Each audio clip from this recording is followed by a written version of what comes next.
সকলেই জানেন যে আমাদের রাজ্যে ভারতীয় জনতা পার্টির মণ্ডল স্তরে প্রশিক্ষণ শিবির শুরু হয়েছে।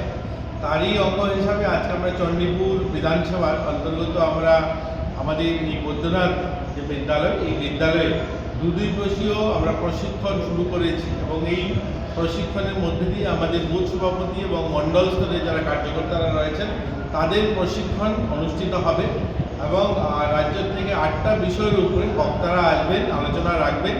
আমাদের সংগঠনের আদর্শ, কার্য বিস্তার বা এই দলের যে ভূমিকা, দেশের প্রতি যে অঙ্গীকার, সেই সমস্ত বিষয়গুলো নিয়ে আমাদের বুথ স্তরের যারা কার্যকর্তা, বুথ সভাপতিরা রয়েছেন তাদের প্রশিক্ষণ দেওয়া হবে এখানে।